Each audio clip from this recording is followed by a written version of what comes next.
Frederick Douglass wrote a speech called What to the Slave is 4th of July. And to better understand this speech, we should understand the historical context at which Frederick Douglass grew up in. And to do that, we need to have a couple of images that are a little graphic. So just putting this trigger warning for anybody. So who is Frederick Douglass? To understand Frederick Douglass, we need to read his narrative from the life of Frederick Douglass. And I have an excerpt here.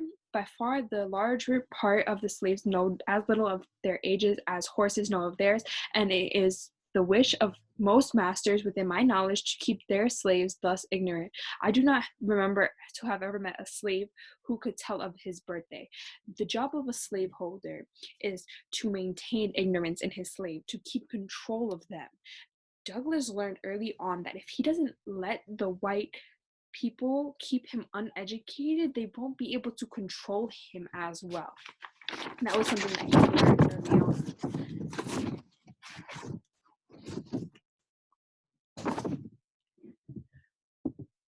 In Douglass's Why is the Negro Lynched? We can understand better because he explains it like this. So we claim to be a highly civilized and Christian country.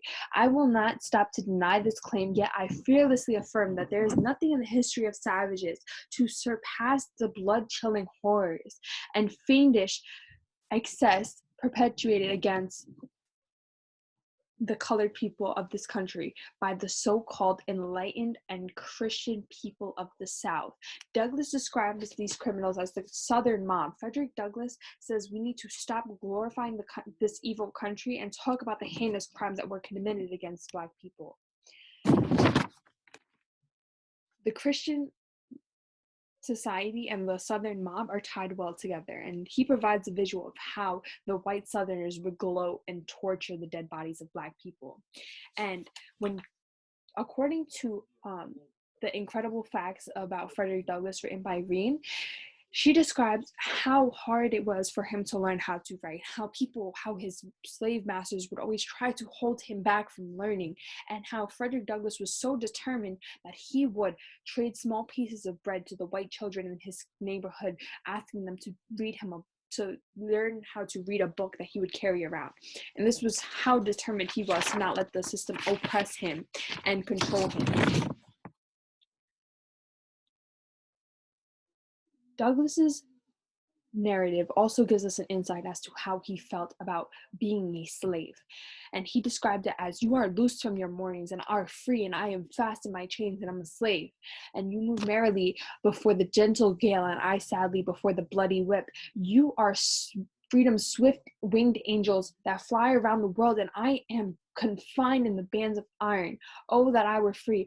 Oh, that if I were on one of your gallant decks under your protecting wings. Douglass has always mourned for the freedoms that are not extended to Black people and are only extended to white people. He explains the true depth that separates white people from ever understanding the true definition of being a slave, the suffering and torture that comes at the expense of inequality.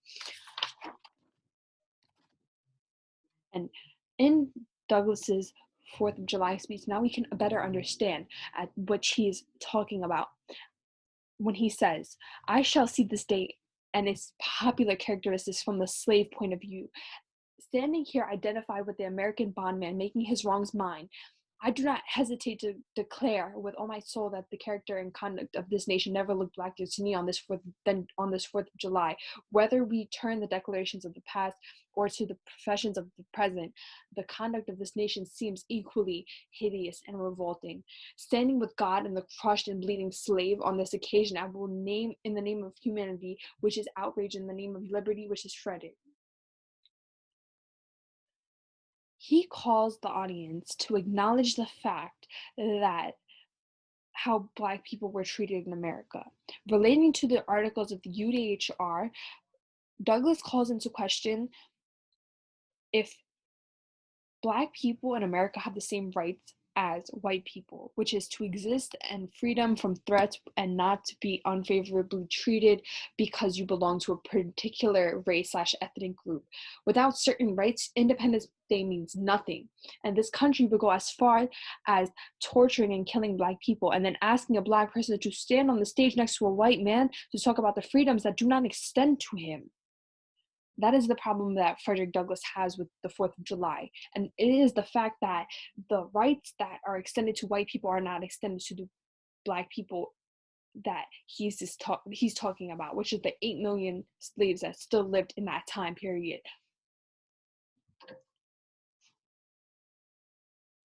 Douglass had a very large impact on the world, but not large enough in the fact that when Murdoch is talking about slavery, he describes it as whether young or old, Blacks generally believe that white Americans control the country's education system and therefore will tell the story of slavery the way it best suits them.